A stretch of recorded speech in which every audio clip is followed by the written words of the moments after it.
Did you find, when you started writing, if you look back at it now, it's the most awful tripe? Most awful tripe, yes. You were writing very well at the university.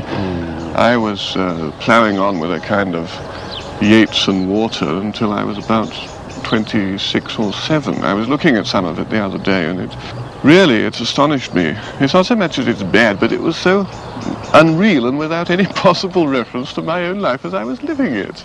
The first poem of yours I recall is Church-Going. Yes, I didn't think it was terribly successful. At that time, I'd rather formed the habit of going out cycling on Sundays, partly for exercise, partly because I hadn't got anything else to do. And whenever I saw a church, I used to stop and look inside.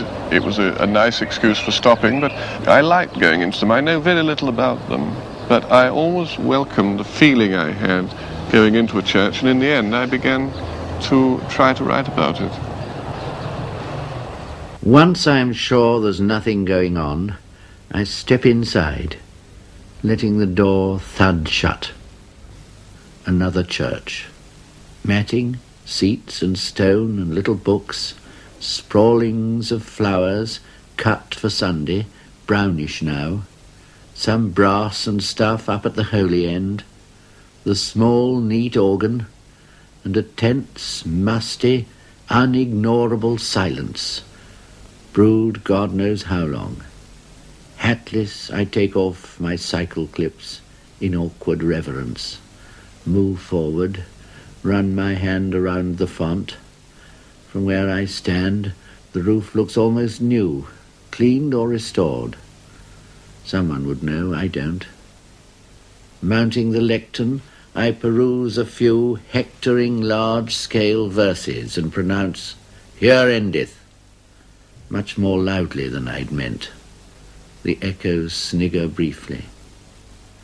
Back at the door, I sign the book, donate an Irish sixpence, reflect the place was not worth stopping for. Yet stop I did. In fact, I often do, and always end, much at a loss like this, wondering what to look for.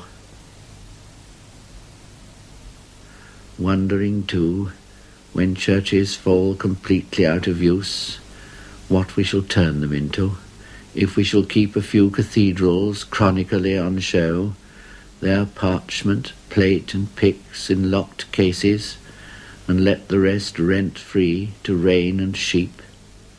Shall we avoid them as unlucky places?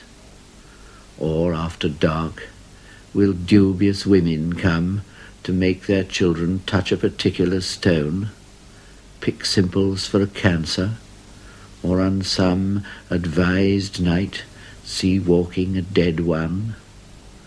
Power of some sort or other will go on in games, in riddles, seemingly at random, but superstition, like belief, must die, and what remains when disbelief has gone?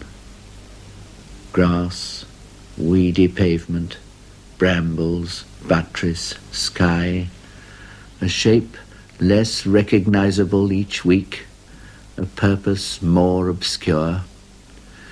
I wonder who will be the last, the very last, to seek this place for what it was, one of the crew that tap and jot and know what rood lofts were, some ruin bibber, randy for antique, or Christmas addict, counting on a whiff of gown and bands and organ pipes and myrrh?